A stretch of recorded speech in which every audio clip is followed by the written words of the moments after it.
Good morning, everyone. We'll get started with today's class. Good morning, sir. Good morning, guys.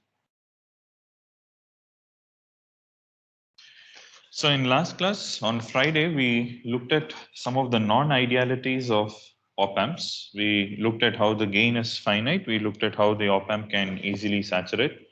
We also looked at offset voltage. We looked at bias current of an op-amp. We also looked at the input bias current offset.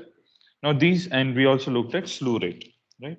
Now we're going to look today at another non-ideality of the op-amp, which is basically its frequency response. Right? Now, if you take an op-amp, like an ideal op-amp, you kind of assume that it works at all frequencies, right? In other words, you assume that the bandwidth is infinite. Ideally, op-amp bandwidth is taken to be infinite, right? But in practice, the op-amp has a very limited bandwidth. Okay. Now, op-amp's open loop bandwidth is very low. Okay. Now, typically, it can be in the order of a few kilohertz, and it varies from op-amp to op-amp, and different op-amps have different bandwidths. How different op-amps have different open loop gains. All right. Now, if you look at a typical op-amp, and if you want to know how its frequency response is going to be, right? So typically, an op-amp can be modeled as a first-order system. Okay. As a first-order system, it's going to look kind of something like this, right? It has a high open-loop gain. Let's say this is 20 log of mod AOL, right? This is log of F. And then it's going to have a very small bandwidth here, actually. And then it has an open loop response like this. All right. Now this is minus 20 dB per decade. It can also be taken as minus 6 dB per octave, right? Both are equivalent. This is a first order response. Now this particular thing is, let's call it as FB, which is the 3 dB bandwidth of the op-amp. Right. Now, I mentioned that the op-amp's bandwidth is very small. Now, what happens to a circuit when you put it in feedback, right? Now, we have looked at different types of amplifiers, especially the non-inverting amplifier and the inverting amplifier, the voltage follower. Now, in all these different circuits, we did not talk about the bandwidth aspect of things, right? We just assumed that the gain is quite high, and then whatever whatever the feedback network was, it was providing that amount of gain, and we really didn't think about the frequency response, right? Now, in today's class, we will look at what happens to the frequency response of not just an inverting amplifier or a non-inverting amplifier. In general, whichever amplifier you build or whatever system you build around an op-amp, what happens to its bandwidth when you start with an op-amp which has its own particular bandwidth. Okay. Now, this gain of the op-amp, right? Let's call it as A of S.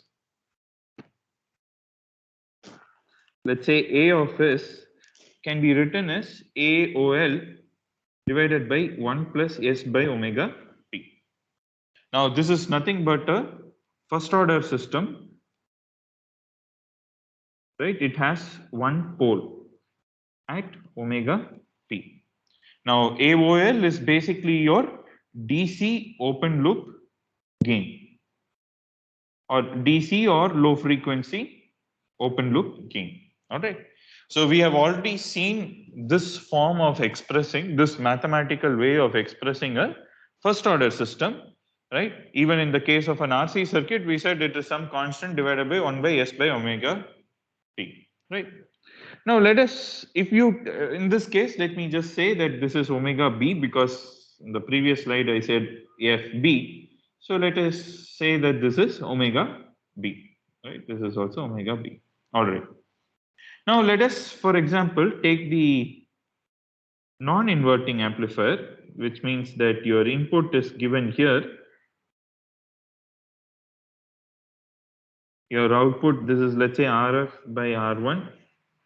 This is your Vout, right? So let us write what is Vout by Vin. So Vout of S is given by what? So this voltage is also Vin, correct? And therefore, how can we write this? This is basically the current which is flowing here is Vin divided by R1. Okay, and that current flows through RF. So multiplied by RF, there is a negative sign, right? Because okay, so sorry, it's positive sign because the current is flowing in this direction.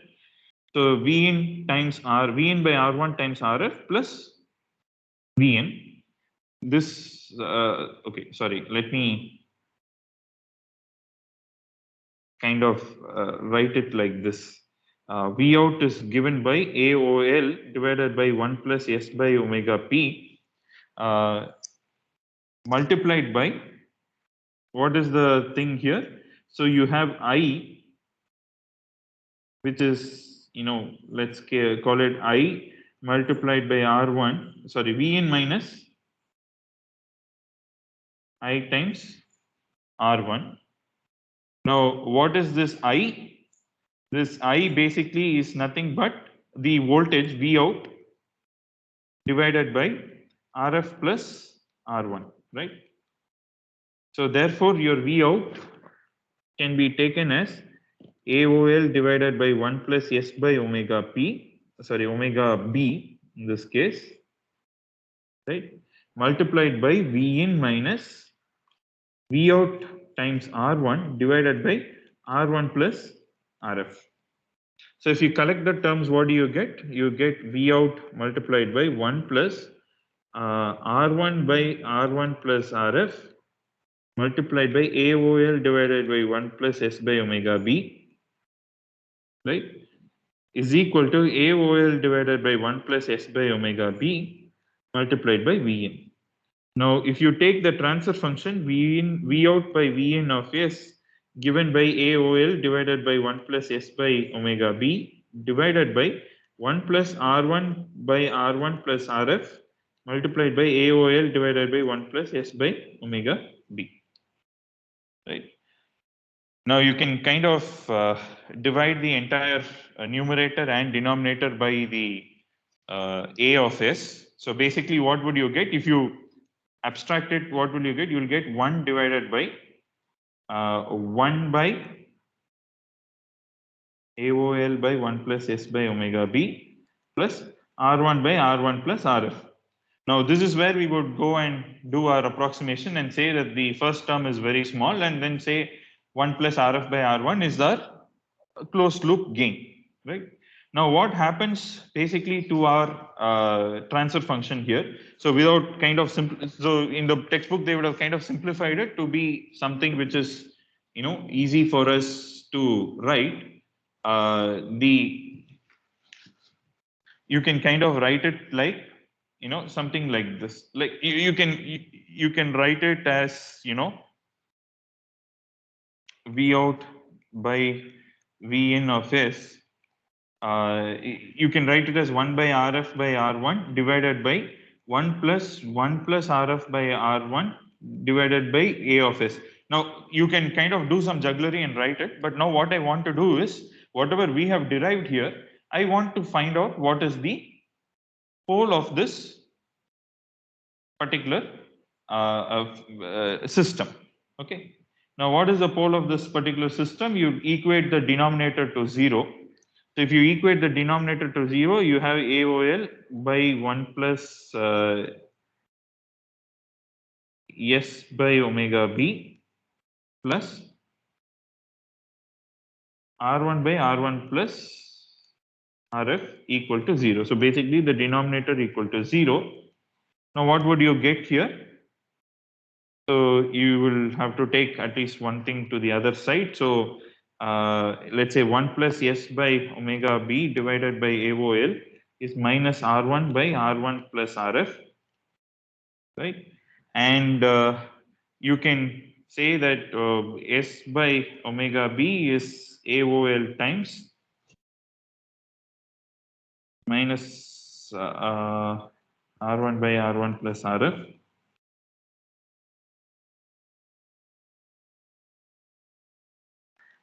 Okay, just a minute.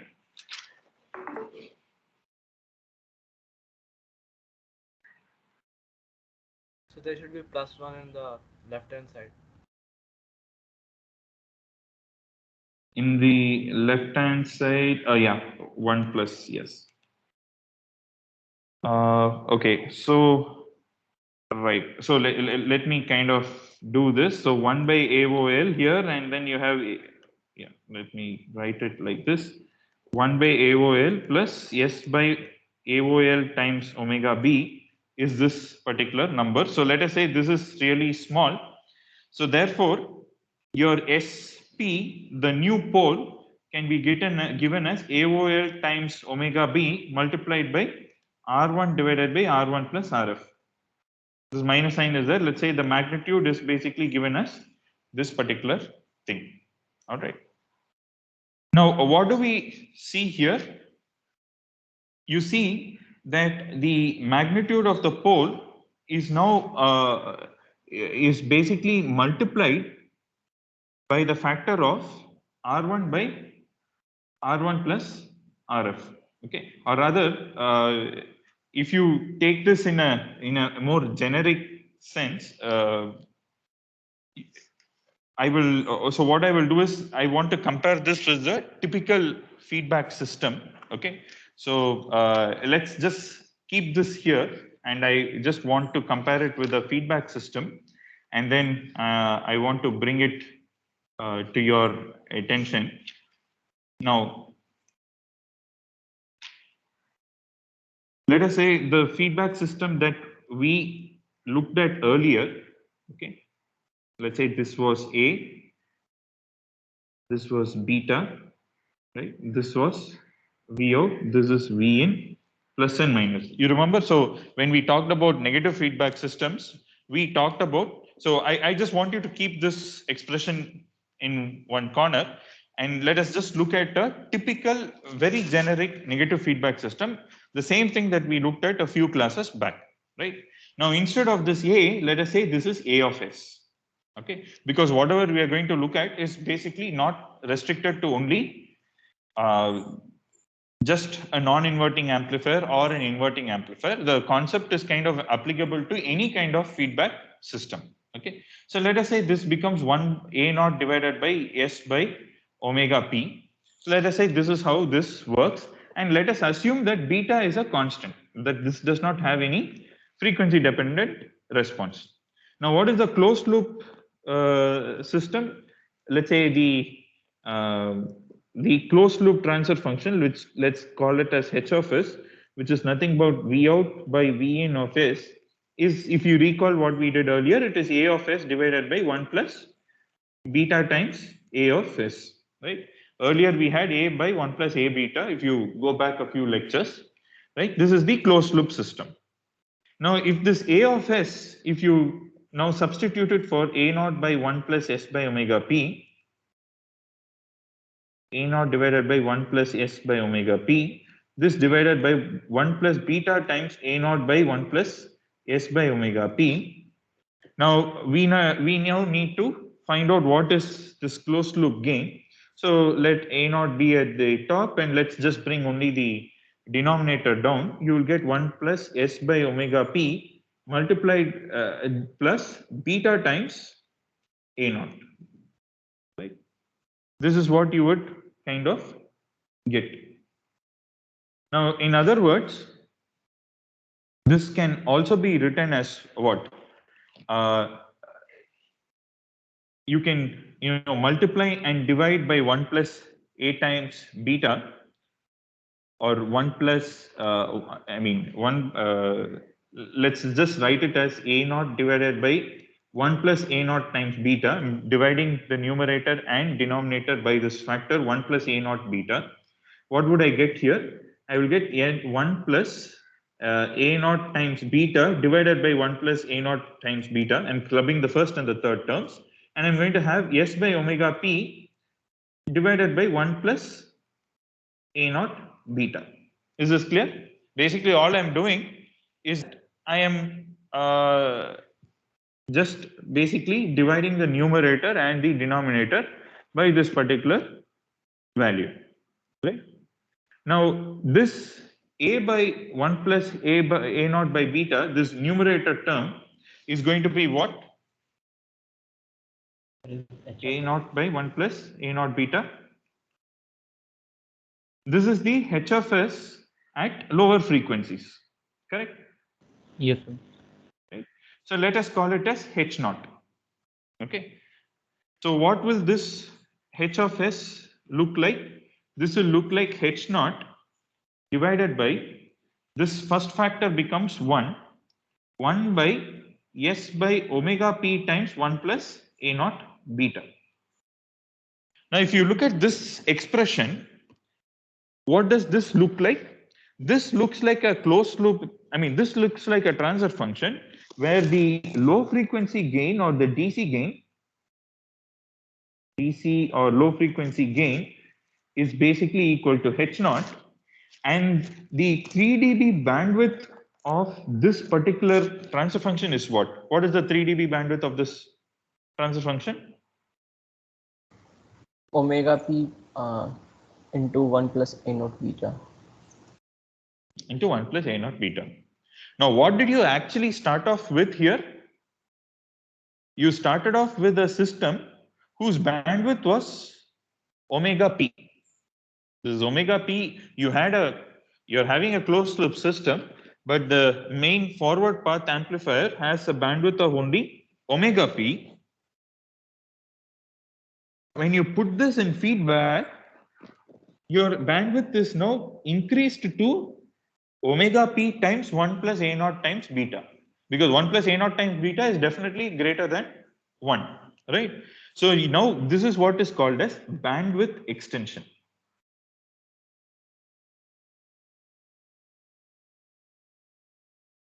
All right. Now, if you compare this 3 dB bandwidth with whatever we have derived here, you can say that this is the open loop gain. R0 by R1 by R1 plus RF is your feedback factor. Now here I have kind of neglected that one, which is why it's kind of approximately this. So you started off with this omega B, but then you ended up with a gain which is what? Omega B times the open loop gain times beta, approximately, because I did this approximation of 1 by AOL, being neglected, which is what you see here. Okay. So this second derivation that I did is for a generic negative feedback system.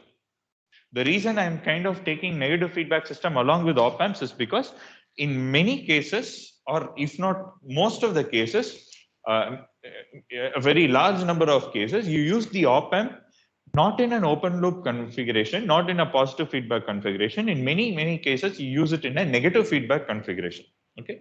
And therefore, all the properties of negative feedback systems, although they can be done at a very abstract level, they all apply to op-amp circuits with negative feedback. They also apply to BJT or MOSFET circuits where you put feedback around them.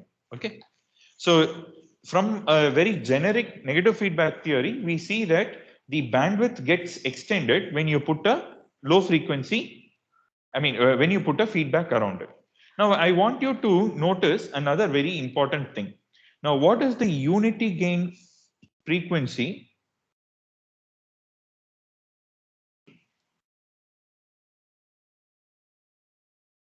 of the op-amp?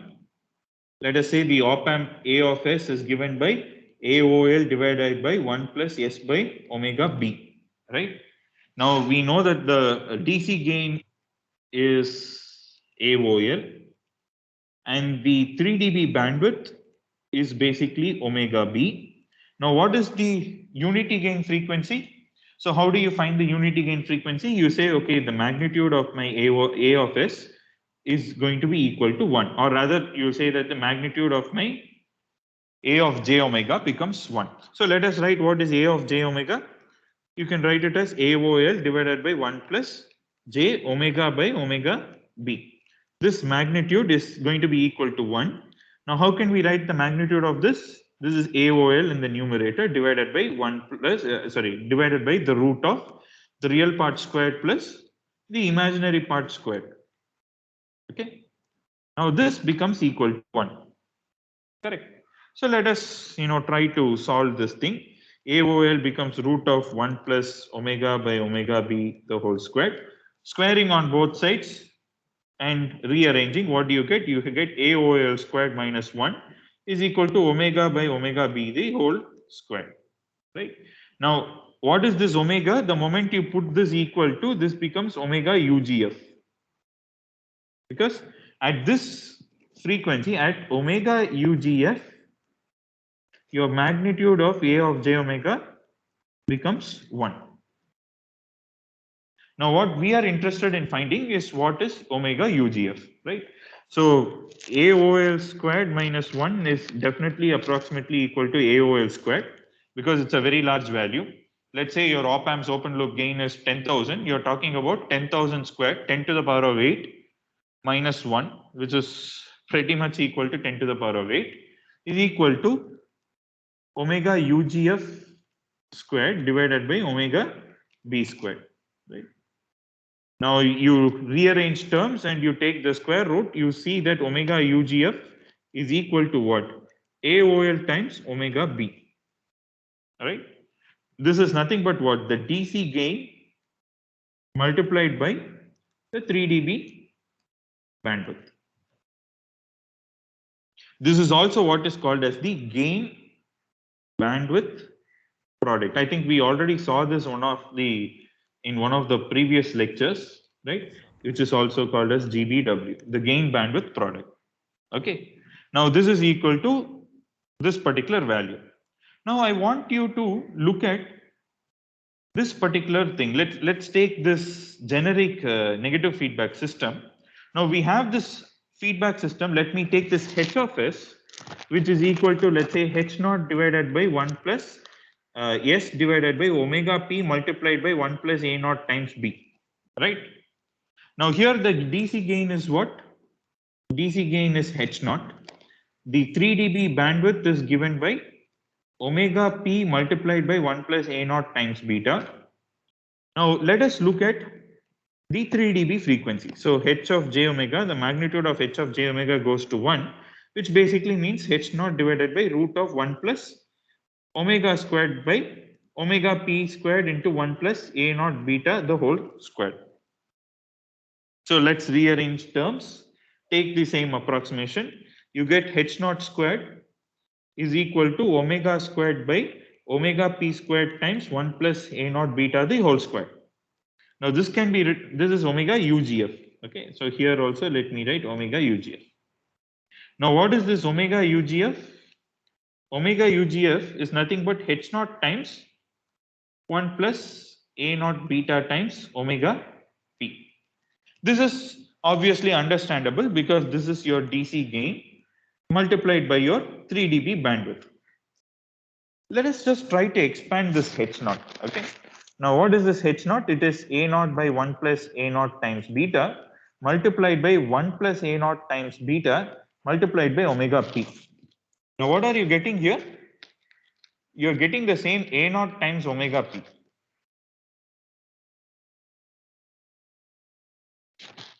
Let me say omega UGF of the closed loop system, and this was the omega UGF of the open loop system. Now what do you see between the open loop system and the closed loop system's unity gain frequency? This is a naught times omega p.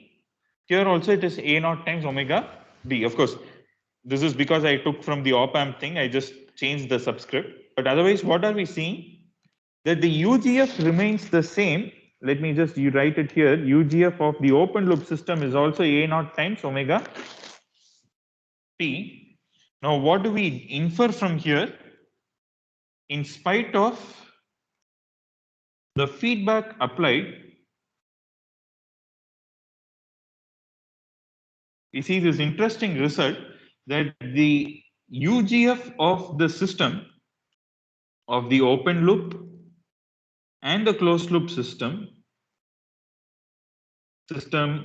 is the same, right?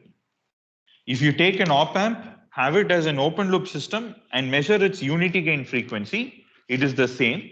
And it turns out to be its gain bandwidth product. I said that the UGF is equal to the gain bandwidth product. In the case of a first order system, we discussed it, some weeks back. Now, even if you put a feedback around this particular thing, what has happened is that the DC gain, so I want to just compare the open loop and the closed loop systems here, right? If you look at the DC gain, this is A naught, or let's say AOL, and the closed loop gain is AOL divided by 1 plus AOL times beta. So what has happened is, and the 3 dB bandwidth is basically omega p, and this is omega p multiplied by 1 plus AOL times beta. And the UGF, or the gain bandwidth product, turns out to be AOL times omega p. Here also it turns out to be AOL times omega p. In other words, the DC gain compared to the open loop system, in a closed loop system, the DC gain has dropped, and correspondingly, by the same factor, 1 plus AOL times beta, the bandwidth increases. And as a result, the gain bandwidth product or the unity gain frequency remains the same. Okay, this is a very, very important fundamental property of feedback systems in general, and definitely applies to op-amp circuits which are put in negative feedback for any type of amplifier. Any type of amplifier. Okay. Now you see that by the same factor as which your gain reduces, which is 1 plus AOL times beta, by the same factor, your bandwidth increases. So if you have two systems, okay, let us say you have a system 1 where it has a factor of beta 1, and system 2 which has a factor of beta 2. Now let us assume that beta 1 is greater than beta 2. Now what will happen to the H1 naught, the DC gain of the first system? It will be AOL divided by 1 plus AOL times beta 1. Beta 1 being greater than beta 2, this is going to be lesser than AOL divided by 1 plus AOL times beta 2. This is H20. You agree? The DC gain, because the feedback factor is larger, the DC gain becomes smaller. Okay. Now, if you look at the omega 3 dB of 1, this becomes omega p times 1 plus AOL times beta 1, and omega 3 dB 2 becomes omega p multiplied by 1 plus AOL times beta 2. Therefore, which bandwidth is greater? Since beta 1 is greater than beta 2, this bandwidth becomes greater. But the omega UGF, basically it is AOL times omega p, which is equal to AOL times omega p. Now, in other words, so this is a very fundamental concept. If you have a higher gain, you get lower bandwidth. If you have a lower gain, you have higher bandwidth. Okay. So let's look at it a bit more graphically. So if you were to plot the board plot, okay, let us say this is going to be my open loop system. This is my open loop op amp, right? Which is this AOL with a very small bandwidth, right? And let us say this is how it is going to be. Let us say this is going to be my op amp's bandwidth omega b. This is going to be AOL times omega b, which is the omega UGF. All right. Now let us say this is my system 1 with a factor of beta 1.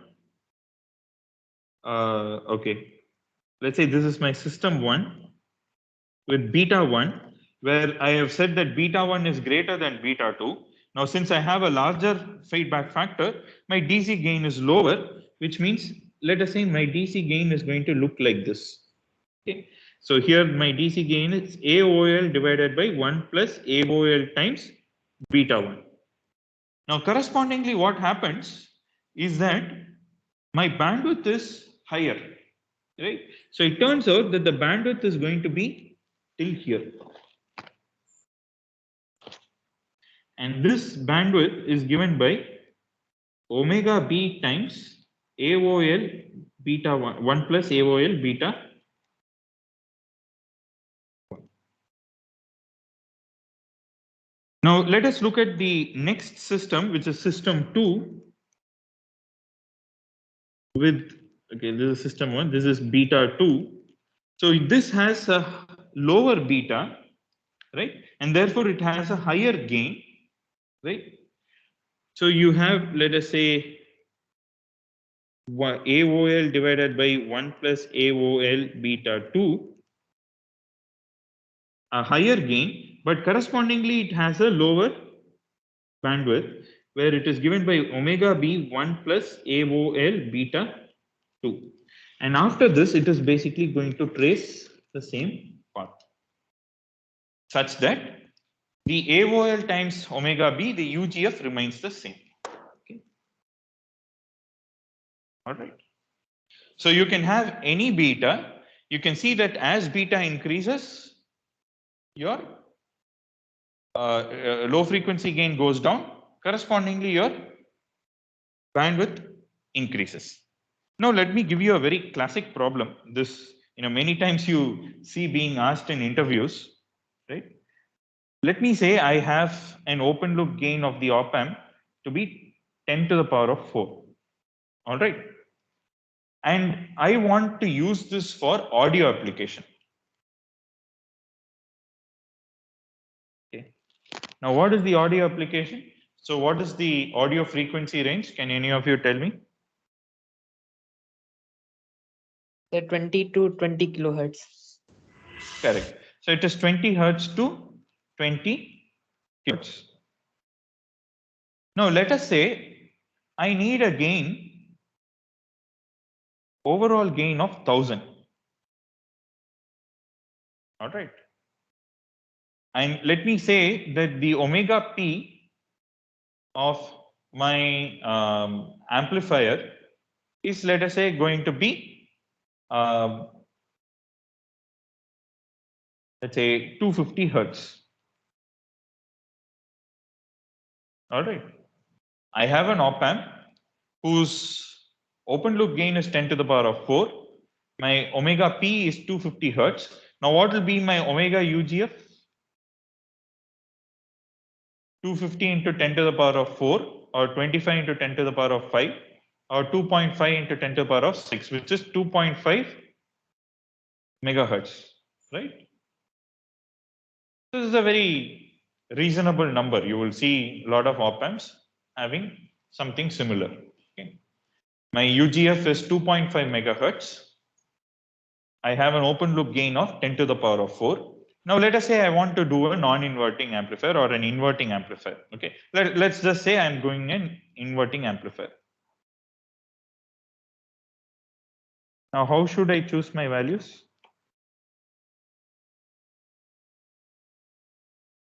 I want to have a gain of 1000.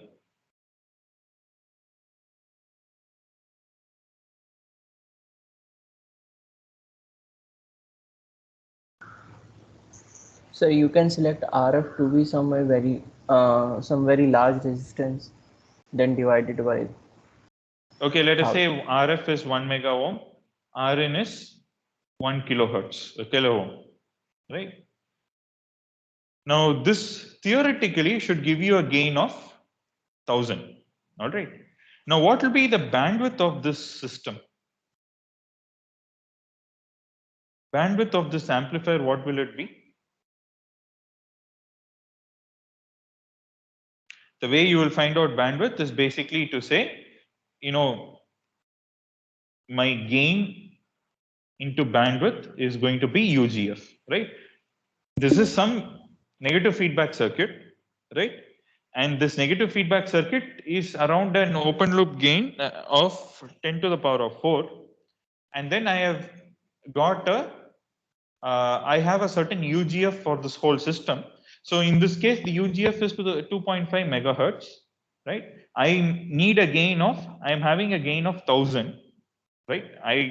How did I calculate 1000? Because I use the approximate, I mean, the inverting configuration. So what is going to be the bandwidth? What is the bandwidth here? 2.5 kilohertz. 2.5 kilohertz, right? Now, will this be suitable for my audio application?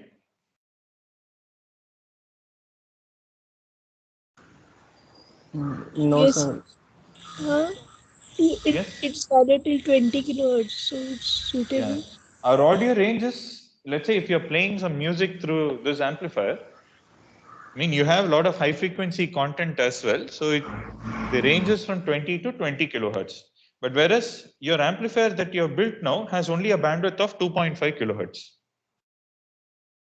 So can you use it? No, sir. No. If you do that, what will happen is you will lose all the high frequency elements of your music, and you'll listen to a very, poor quality music. That's what will happen, right? So how can but I still need to get a gain of 1000. How can I design it? Sir, in lowering the gain a little bit. But I still want 1000 gain. So increasing UGF.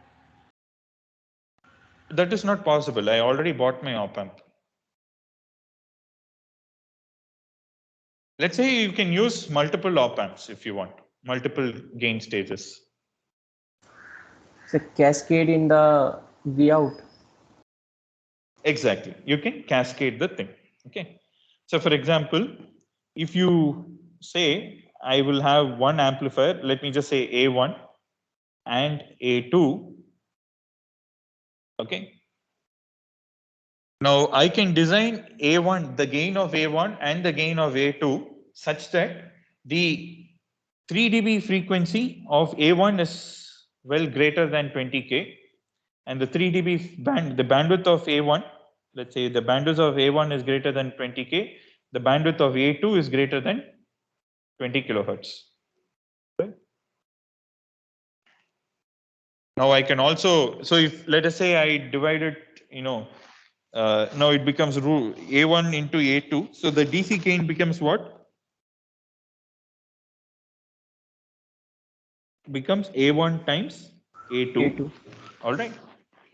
Now let us say, so this is another important concept that you must keep in mind when you cascade two systems with two poles. Okay.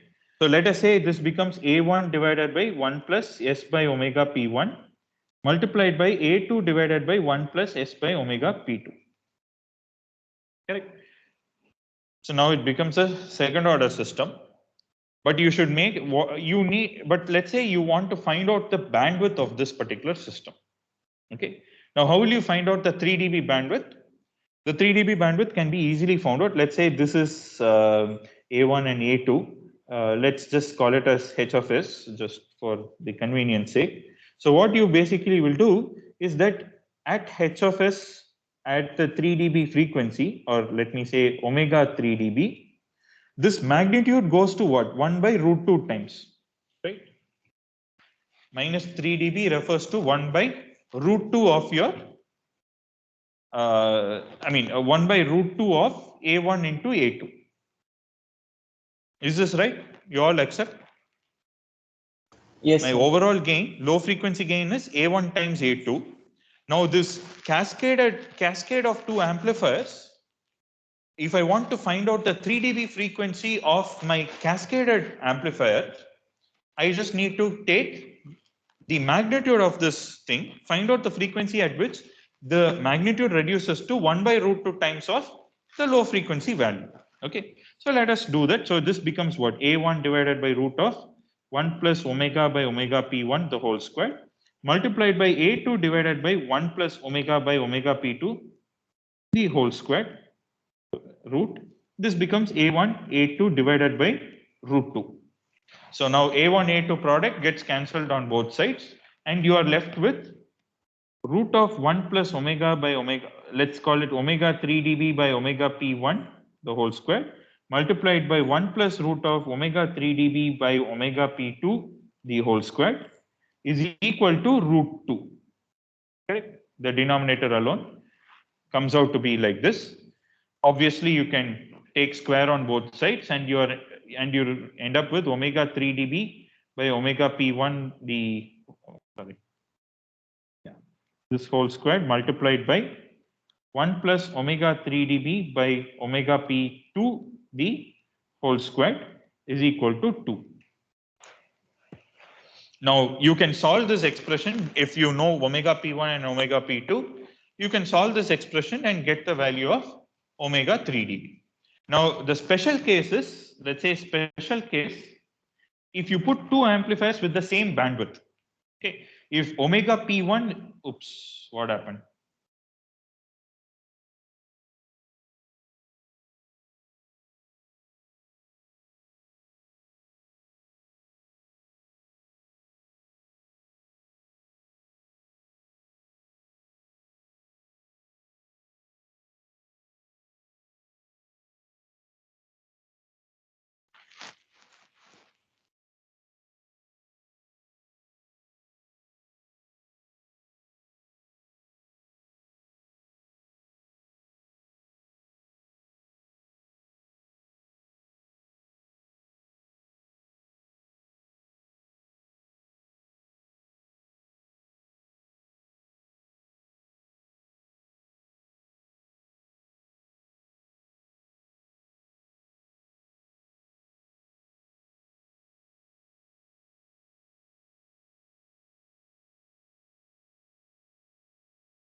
Are you guys able to hear me?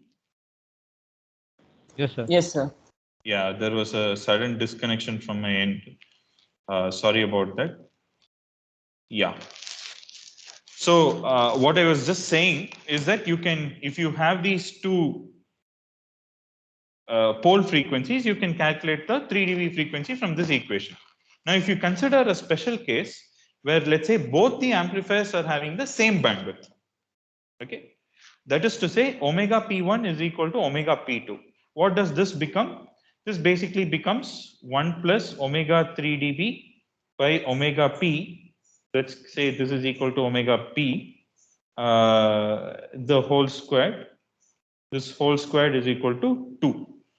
Right? Or if you take, if you don't take the square, then this becomes root 2. Right? So omega by omega 3 dB becomes what? Omega p, omega 3 dB by omega p, the whole square, becomes root 2 minus 1. Right? Root 2 minus 1, and therefore omega actual 3b, omega 3 dB becomes omega p root of root 2 minus 1. Correct? As an extension, let's say you have n cascaded amplifiers, okay, of same bandwidth. That is, you have A1, A2, all the way up to AN. All of them omega P1 equal to omega P2 is equal to omega Pn is equal to some omega P. You can say that the omega 3 dB becomes equal to omega P into root 2 minus 1 to the power of 1 by n. Correct? Because you'll have this goes to the power. So in other words, basically what will happen is 1 plus omega by omega p, the whole square to the power of n is equal to root 2. So you'll have root 2 minus 1 to the whole power of 1 by n multiplied by omega p. Okay. Now, what do you see here? the 3 dB frequency, so root 2 minus 1 is what? Root 2 is 1.414. 1.414 minus 1 is 0.414. So root of 0.414 is how much? Can you write this one? Root of 0.414 turns out to be 0.643 times omega p. Okay. So in other words, when you take, let's say, two amplifiers, A1 and A2, let us say this has got some bandwidth omega p and this has got the same bandwidth omega p, the overall omega 3 dB happens to be only 0.643 times omega p, which is a smaller value. In other words, if this bandwidth is 100 kilohertz and this bandwidth also is 100 kilohertz, this combined 3 dB bandwidth will only be what? 64.3 kilohertz. So therefore, if you want this 3 dB bandwidth to be equal to 20 kilohertz, going back to this particular example, what should be the individual bandwidths? So the individual bandwidth should be greater than, so let us, in this example, if omega 3 dB is, let us say, equal to 20 kilohertz, right? Your omega p should be 20k 31. divided by 0.643, which is 31 kilohertz. 31 kilohertz. So what you can do is approximately you can put two amplifiers with, let's say, omega p equal to 32 kilohertz or something like that. And you distribute the gain A1 and A2 such that the gain bandwidth product is within limits. Or in fact, you can also distribute it in such a way that the combined 3 dB bandwidth is greater than 20 kilohertz. Okay. So which is why we end up using multiple stages if you need a larger bandwidth and also larger gain. Okay. Any doubts, any questions in what we have seen? You can even say, okay, if you want a gain of 1000, I will put three amplifiers, each with a gain of 10. So for example, if you put a gain of 10, what happens to the bandwidth? This becomes 2.5 megahertz divided by 10, which is 250 kilohertz. So you can put three amplifiers with a gain of 10. You will get a gain of 1000 and you will bandwidth of which is greater than 20 kilohertz, right? That is still fine. You can always put a low pass filter and limit the thing. Only thing is your amplifier should be usable in that range. Like you can have a bandwidth which is much greater than 20 kilohertz also. For example, if you take this thing of having, let's say, three amplifiers, 10, 10, and 10, and this has 250 kilohertz, 250 kilohertz, and 250 kilohertz, the omega 3 dB becomes what? Omega p into root 2 minus 1 to the power of 1 by 3, right? Now, what is this value? Can you calculate and tell me? 250 kilohertz multiplied by root of 2 minus 1, the whole thing to the power of 1 divided by 3. It turns out that omega 3 dB is around 186.35 kilohertz. This is still fine because now you have a gain of 1000 with an overall 3 dB bandwidth of 186 kilohertz, which will very well work in the audio range. If you still want to limit the frequency response, you can always go and put a filter. We will discuss about how to put filters and other things in a later class. Any doubts, any questions here? So this gain bandwidth product, the unity gain frequency, is a very useful concept so that you can very quickly estimate the bandwidth without doing some very complex calculations. Okay.